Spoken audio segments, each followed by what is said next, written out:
Yon, welcome back sa ating YouTube channel, Rondy TV. May na nga dadako muna tayo sa QOGC compound kay Pastor Apollo Kibuloy. Kanina nga, naibalita na natin dito sa ating YouTube channel, yung pagka-aristo ni Mayor Alice Goo doon sa bansang Indonesia, mga kababayan. Magandang balita yan dahil sa wakas, na-aristo na rin itong si Mayor Alice Goo na dating mayor ng Bamban Tarlac, mga kababayan. Samantala, nagkaroon na naman ng kumusyon, kaguluhan doon sa QOGC compound dahil nga itong mga pulis ay nakita ng mga taga SMNI News at mga membro ng QOGC na nagpasok ito ng mga bag na may laman na graba. May mga nalaglag pa nga, mga kababayan, nakitang-kita sa video kung paano tumakbo yung mga pulis na may dala-dala, may pasan-pasan na mga bag na may laman na graba. Hindi kaya decoy lang yung graba, mga kababayan. Baka yung ibang bag naman ay may laman namang kakaiba. Kaya na lang yung bahalang umusya kung ano ba. Sa tingin niyo, bakit nagpasok sila ng graba? Bakit nagpasok sila ng ganung bag? Tapos yung ibang graba, nilaglag nila sa kalsada para makikita doon sa video na graba yung laman ng bag. Kaya nang bahalang umusya, kaya na yung bahalang mag-isip kung ano ba ang laman ng mga bag na yun na ipinasok ng Philippine National Police. General Torre, ano kayang laman ng ibang bag na pinasok ninyo dyan sa QOGC compound? Kayo na lang bahalang humusga. At ito na, wag na natin itong patagalin. Sabay-sabay na natin itong panoorin. Magandang umaga sa inyo, mga kapartner.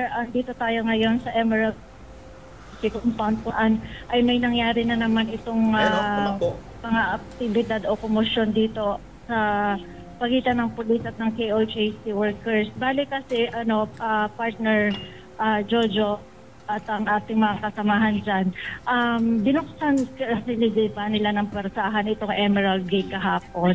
And then so ang entrance dito, it's different from 18 hectare na kung saan ay may scanner na kung saan mababati ko yung mga bitbit ng pulis.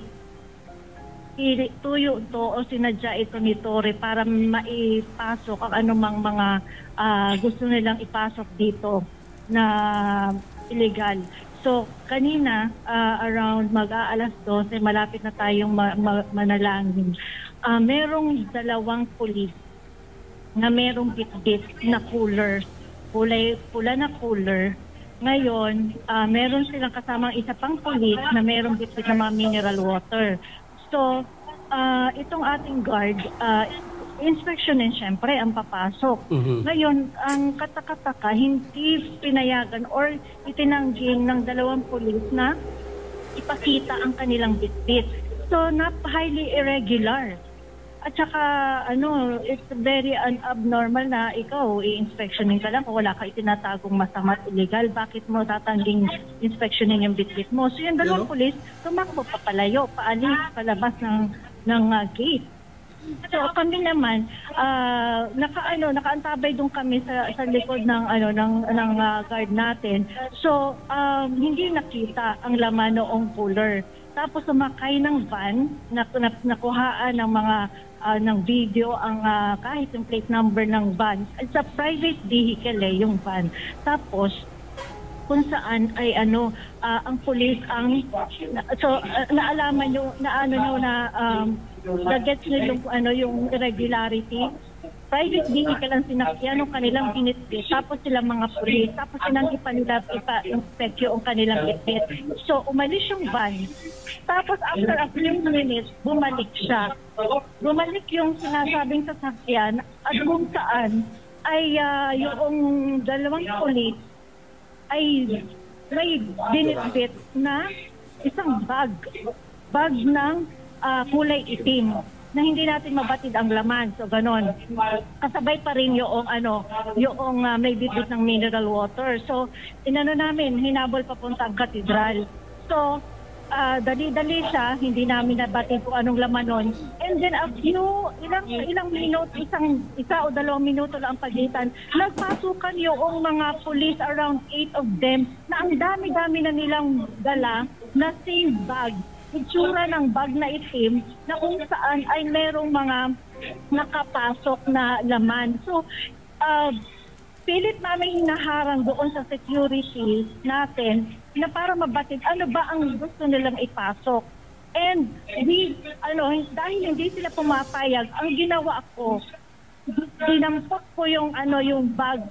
Dinakot ko kung ano yung laman ng bag so that I could feel kung ano talaga yung by the texture of it. And I found out and we found out kahit yung mga worker na humabol doon sa dala nilang bag is mga bato, graba ang laman ng lahat ng pinasok nilang bag pasok ng katedral. At tumatakbo yung yung mga pulis na may dikit. Kahit pilit namin napigilan sila para ipakita lang for them to be transparent kung wala man silang illegal at mga masasamang plano. Pero hindi pa rin sila pumayag. In fact nga, saktan pa yung isa nating kasamahan na manggagawa kasi talagang up to the point na kung saan nakabarricade yung mga pulis sa katedral, hinabol talaga niya. Sabi ko, tinanong ko yung worker na babae, sabi ko, nasaktan ka ba? Kasi kita ko, yung tinabig yung kanyang katawan, hindi ko alam kung saan siya natamaan. Tapos sabi, medyo daw naanuhan siya kasi ng kamay ng pulis binaksi yung kanyang kasi pinipil talaga namin and hinawakan namin kung ano yung laman and talaga confirm na mga buhangin at saka bato ang kanilang dala na pinuslit nila papasok ng katedral. Tapos at ang confirmation bakit nalaman natin na bato at saka mga buhangin ang laman o mga bag sa kanilang dala-dala is that yung van na sinakyan nila is naiwan yung train. Kumbaga, yung mga bato nalaglag doon sa highway. Kumbaga, nahulog. So, andun yung mga ibang bato na nasa kalsada, tabing kalsada. So, yun ganun sila tapos sasabihin nila ng mga official nila Torre, na spokesperson nila, na walang illegal silang ginagawa. Ano ang plano nilang gawin sa loob ng katedral? Bakit sila naghahakot ng bato? So, klaruhin lang natin, kapartner Brenda, itong midnight, ito lang midnight na ito, merong van, black van na walang plate number. May plate number siya. Actually, nakuha na namin siya ng plate number. Yung plate number niya. Okay. Pwede natin yung i-trace. Oo, kasi sabi mo nga kanina, is a private vehicle. Yes. Pagkatapos, may yung mga personnel na nakasuot din ng uniform ng police, no? Oo. Tapos may dala-dala silang mga bato, grava at buhangin, no? Oo. So ano kaya meron na silang tatabunan diyan na hinukay nila. Yung bunker na sinasabi nila kapartner Brenda. Sila ang gumagawa siguro ng tunnel at bunker. Na hallucination ni Torre kasi sabi niya may bunker daw talaga, bunker siya ng bunker. Ngayon, dahil hindi makita yung bunker sa loob ng 11 days na sila ay naghuhukay at nag-search sa buong compound, wala silang nakita ang bunker after 11 days. Baka sila ang mag-create ng bunker kasi nga naghuhukay na sila sa JMC basement, tapos sa cathedral naghahakot na sila ng mga bato at buhangin. Ano ngayon ang kanilang explanation pa na pagsisunungali ang gagawin ng mga opisyal na ito ng mga pulis? Kapartner Brenda, yung paggamit nila ng parang private vehicle, parang alam yung style na parang pang sindikato? Yes. Spot on, Partner Sheena. Highly unusual, highly irregular for a policeman na yung mga kanilang ipinapasok na gamit galing sa isang private vehicle. Ano yun? Tapos concealed yung mga loob ng ng bag, itim na bag. So, may intention malicious intent to conceal kung unsa man ang mga butang or ano man ang bagay na kanilang ipinasok dito sa loob ng compound. Tapos sasabihin nilang wala silang illegal na ginagawa at wala sila sila transparent. Paano kaya na iba na ngayon ang meaning ng illegal at illegal? Kung maalala mo kapartner Brenda, yung alitagtag doon sa yung van din ang ginamit, pero para sa akin sana nga mga graba at saka buhangin lang yung dala nila kasi kung sa akin kung titignan parang pwede mo na mo piras yung buhok. Kapartner Brenda? Tayo lang nagsubayhan.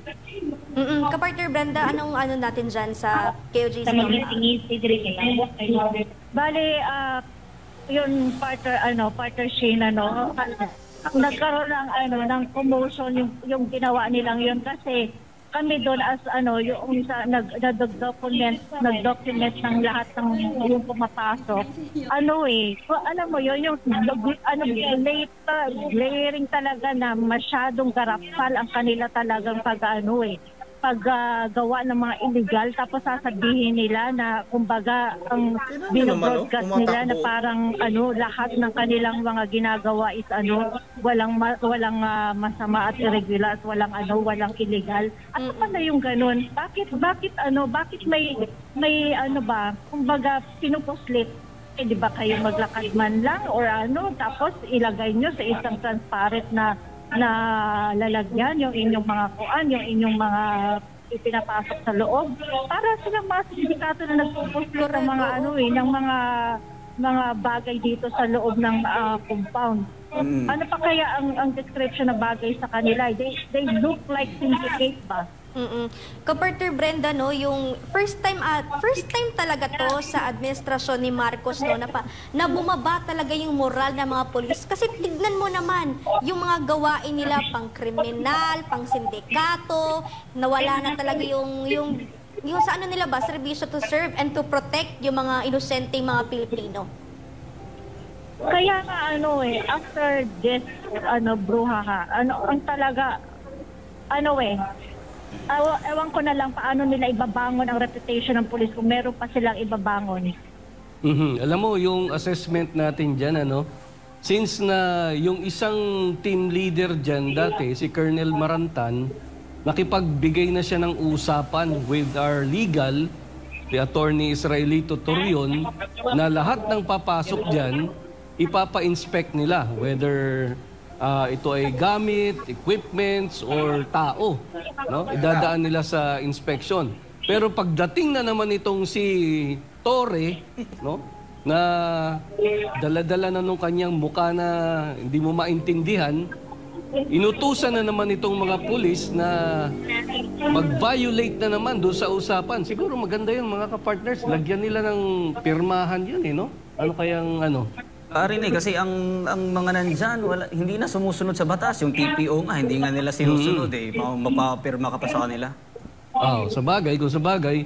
So, pero itong si Tori kasi since na siya yung team leader niyang Teknon na yan, call niya lahat yan Tapos pagka lumabas na naman siya sa mga press con, as if siya na naman yung nagpapabiktima. Siya na naman yung kumbaga parang siya yung aping-api, na yung mga victim. Oo, yung mga KOJC missionary workers, sila yung mga kumbaga parang aggressor. Pero makikita naman natin 12 midnight magpupuslit sila ng mga gamit. Mabuti sana kung construction materials lang yung mga yan. Kung meron yung ibang bags, merong mga nakalagay na mga prohibited drugs, mga shabu, na sasabihin nila, ito, nahukay namin ito, na kumbaga parang yun yung palalabasin nila, yun yung hindi na maganda, mga kapartner. So, kinakailangan yan, i-document talaga natin na maayos yan, i-safety natin lahat yung mga video natin, mga kapartners. Para sa akin, mga kapartner Brenda, sana nga tama ang report mo, nakuha yung impormasyon na talagang graba yan, at saka buhangin. Kasi para sa akin, ewan ko masama ang kutob ko yan sa mga bag na yan. Tsaka bakit sila maghuhulog ng mga graba doon sa dyan? Yan, bakit sila para sa akin, sa tingin ko dyan, decoy lang yan Pwede, partner, pwedeng decoy lang yan. Hindi naman sa nagiging judgmental ako, pero yung sa forma pa lang kasi nung bag yung hulma niya, hindi siya, alam ko naman kasi, naging beat din natin yung PDEA, medyo meron din tayong alam konti kahit papaano dyan sa mga ganyang mga galawan. So, di ba? Kung sino ba, kung malinis yung pagkakatrabaho niyan, bakit sila maghuhulog ng mga graba dyan mismo sa van na sinasakyan nila, di ba? So sana lang graba nga yung pinasok nila kasi kung hindi ako nagkakamali sa nakita ko sa video, 2 or 3 bag yun na pinasok nila. 8. 8. Eh kung bunker ang ganyan lang kaliit kung graba talaga yan, tsaka buhangin, tapos gagawa sila ng bunker, konti lang yan, konting graba lang yan. So sana graba nga lang yan yung pinasok nila. Pero dito nila pinasok, partner, sa partner Brenda, dito nila pinasok yan sa KOJC Cathedral, no? Oo. So, sa akin, ang theory natin, no, na kung halimbawa construction materials lang yan dyan, tapos kasi, ito kasing cathedral is yung, kung hinukay nila yan, marmol kasi yan eh. So, kung halimbawa na hinukay nila yan, tapos ibabalik lang nila kasi siguro nabalitaan na rin nila na, papadating na yung CHR, papadating na yung Senado, no, baka mamaya nagliligpit na yung mga yan. So, mga partners. Ano talaga mabibisto na at saka maisiwalat kung ano talaga ang mga kawalang hiyaan na ginagawa nila dito sa ating sa ating Kingdom Compound at saka dun sa ating sacred place sa Kingdom Cathedral. At saka hindi talaga ito maling-mali at saka hindi na ito part ng legal na basihan nila kung bakit sila nandito kasi ang basihan nila warrant of arrest. Mag-aaresto sila. Bakit ba ng warrant of arrest ang magko-construct ka ng something doon sa loob by using itong mga graba? Kasi nahawakan ko kasi. First time ko talaga nahawakan yung bag. And siya, grains of kanang bato. Kayong mga bato talaga yung kahit yung mga worker na kasama ko, gusto talagang agawin eh. Kung talagang hindi lang talaga imbalance ang kasi they have weapons eh.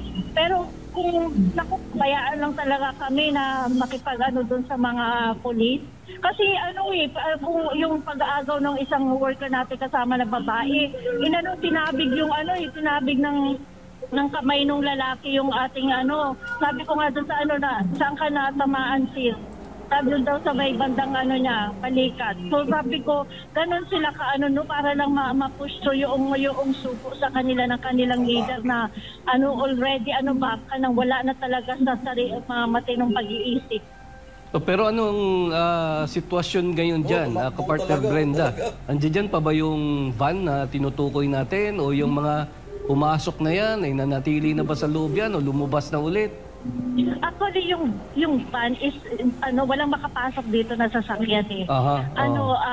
Nandun siya sa harap ng ating, ng Emerald Gate, yung sa, sa may highway, doon sila nagdiskarga. At buti nakuhanan ng ating isang kasamahan yung, itsura ng van. So, may plate number siya, matration kung sino ang may-ari, kung anong connection niya sa mga illegal na ginagawa dito ng mga pulis na para sila mga sindikato. Tapos partner Joe, ito talagang napaka-glaring na kanilang mga violation itong mga pulis na ito kasi yung sabi mo nga yung TTO na issue na 'di ba sa kanila, ang order klarong-klaro nga na to remove all form of barricades, barriers at blockades na nakakahadlang sa access natin sa mga subject sa ating compound at saka sa cathedral, sa ating religious at saka academic and proprietary rights at saka sa ating mga activities. Pero yun, wala nga silang kinikilalang batas. Kaya ayun, ganito nga ang nangyayari sa sa KOJC. Pero ang lang nito, ang ating lang inaasahan is that hindi talaga naglalas, hindi nagiging hindi magtatagal ang kasinungalingan eh. Hindi magtatagal ang kadiliman. Dissipate yan by the truth that we have. Yung katotohanan na mag-e-expose sa kanila. At yung mismong kasinungalingan nila ang mag-e-expose din sa kanila kasi wala talaga silang foundation. Diba? Walang sinasaligan yung kanilang mga kasinungalingan.